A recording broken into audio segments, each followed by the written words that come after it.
banange muzikirize nange okwegatta kunamunju w'omuntu ali wano okusaasira famire ya Evelyn Lagu, sister waffe, mwanyinaffe, ate n'okwebaza Omukama olw'obulamu bw'awadde Evelyn Lagu.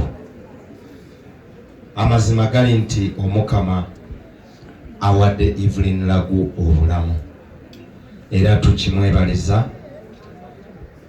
Olunaku lwaleero Evelyn Lagu yasiibye ku mikutu gy'amawulire almost gyonna, naye bwe mbadde ndaba bwe twali naye mu lumbe lwa Honorable Katolo Bwama, waliwo eyali amu interviewing omu n'amugamba ku lumbe lwange nange njagala mu celebrating obulamu bwange. Evelyn Lagu mwenna abali wano tabasuubira kukaaba, wabula abasuubira okucelebrating obulamu bwe n'ebyo Omukama byamukozesezza. Evelyn, manyi otuwulira, weebale okulwana olutalo obulungi. Olwanya olutalo sisita wange, tusaba Omukama eyo gy'olaze omwoyo gwakulamuza ekisa. Njagala kwebaza bwebaza industry y'abayiiya n'abantu bana Uganda babeereddewo Evelyn Lagu. Evelyn Lagu abakufuna mukisa okujjayo essimu ye oba ne bamuprintingira essimu ye oba statement ye. Mwalirabye Bannayuganda bye bakoledde Evelyn Lagu. Bannayuganda bajjanjabye Evelyn Lagu.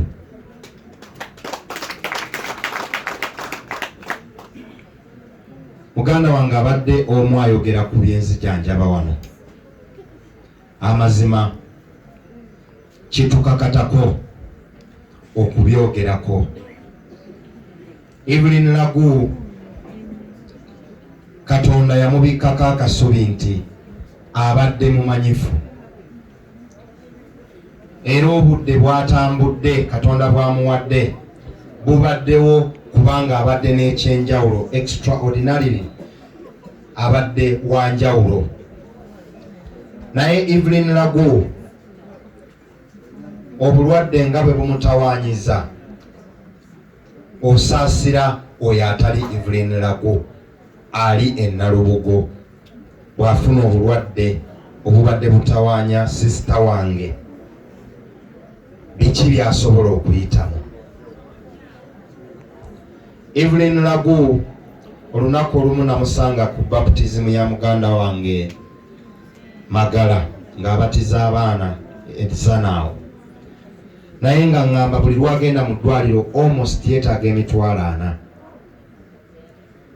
Bannayuganda batono nnyo abasobola okwafoodinga emitwalo 4, ne bwe giba wiiki, ne bwe luba lunaku, ne bwe guba mwezi, kubanga bangi basula mu nnyumba ya mitwalo 7 naye landiroodi n'amuyiribya.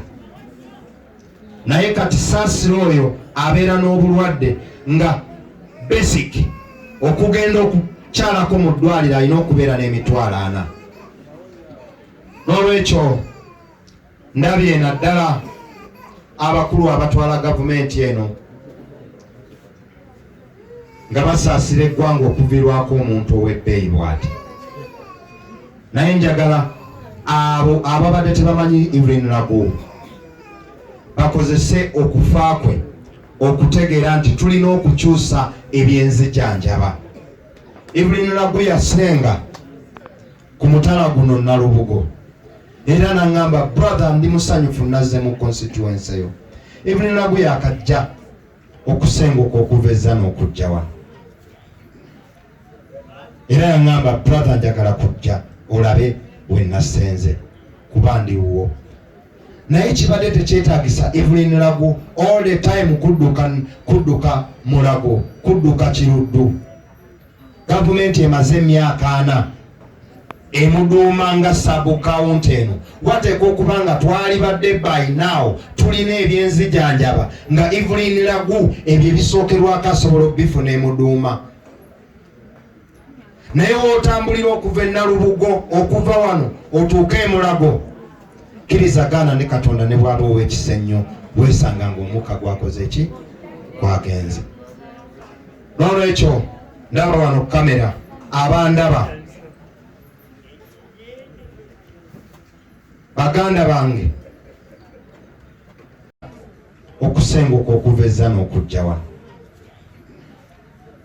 era yaŋŋamba brother njagala kujja olabe bwe nasenze kuba ndiwo. Naye kibadde tekyetaagisa Evelyn Lagu all the time kudduka Mulago, kudduka Kiruddu.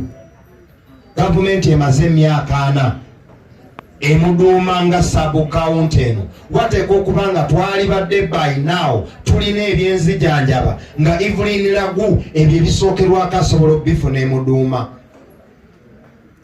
Naye wootambulira okuva e Nalubugo okuva wano otuuke e Mulago, kirizagana ne Katonda ne bwaba ow'ekisa weesanga ng'omukka gwakoze eki gwagenze. N'olwekyo ndaba wano kamera abandaba baganda bange, gavumenti tulina okukyusa ne tukyanolinga sente ze tuteeka mu kwejalabya okwa gavumenti zidde ewatuufu. Tukirwanirira naye olw'okuba twawambibwa abali mu gavumenti tebakitegeera. Tulina obulumi nti ebimu tubimanyi era tumanyi bwe basobola okubikola, naye abatucolonga abatuwamba tebasobola bikola kuba tebaagala bikola ki kubikola. N'olwekyo tetujja kudda wano ate tusanyukire busanyukizi gavumenti nga sisita waffe atutte ebbanga nga mulwadde naye ng'ate alina kubira omulwadde ate yalina okukola kampeyini enoonya ssente. Hilderman enkya ngenda mu ddwaliro, Kayemba Solo muganda wange enkya ngenda mu ddwaliro. Maani tetulina kutuuka ku mbeera eyo. Evelyn Lagu bannayuganda bamujjanjabye naye yejjanjabye, yekoledde kampeyini nga mazima alina kubeera nga awummudde naye nga kimwetaagisa ate ogenda ku kawashi mukazi wattu abeere awo ng'ate tumulaba alina okuba nga awummudde.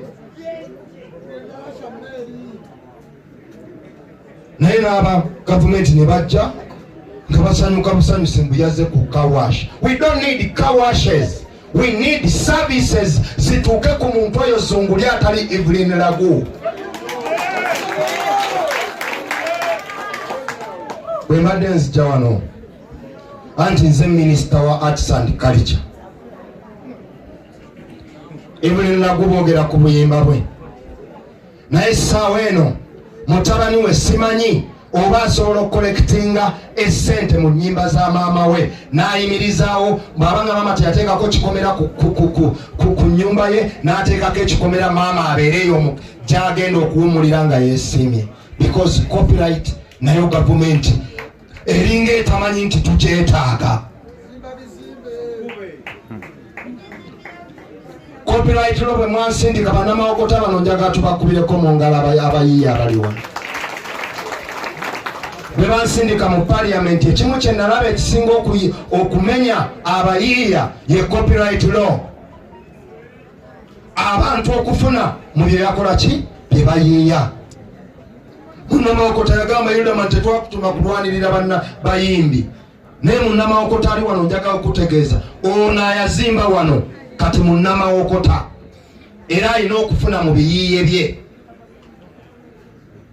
Mumpuliriza, etteeka tulikola nga lya nsi yonna, naye bwe navaayo okuleeta etteeka ndikoleka ennongoosereza balina olina okuba nga lyafuluma.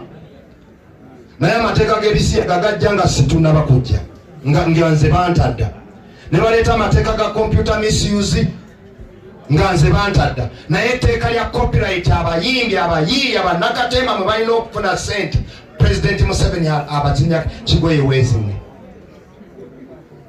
kati namulabye alonkinga oluyimba jjo n'agamba mbalowoozaako mwebyamwe balowoozaako birowooze mulina okusituka mmwe abayiiya to make sure that you fight for what belongs to you. Tetujja kubafukamirira okuprotectinga ffe bye tukoze ffe babosi b'ebyaffe be balina okumakinga sure nti babosi mwagala tubakwasizeeko wa naye ate ffe tulina obanoonya buli ajjane nti kika kyeno etamanyi nti industry gye bayita entertainment yebeezezaawo America, etamanyi nti industry gye bayita entertainment eyimirizaawo Nigeria. Temuba temumanyi then you are not worth okutufuga muveeko. Seetaaga kusuubira mutabani we wabula nina kutegeeza mutabani we nti maama alese property. Ennyimba zonna ze muwulidde boogerako wano zimala omwana oyo okuba mu bulamu obwereyagaza. Naye kati ate alina kunoonya anoonye bamuhoozi anoonye baani ate naye atandike kusolooza abeere. Morris Cakes and Events Limited bakola cakes eza birthday, okwanjula, baby shower, bridal shower mu buli design yonna gy'oyagala, traditional cakes n'ebika ebirala, kw'ossa n'okutegeka emikolo ne girabika bulungi. Basangibwa wa Kaliga okumpi n'akatale k'aba veteran ku namba z'essimu z'olaba wansi awo ku call ne WhatsApp.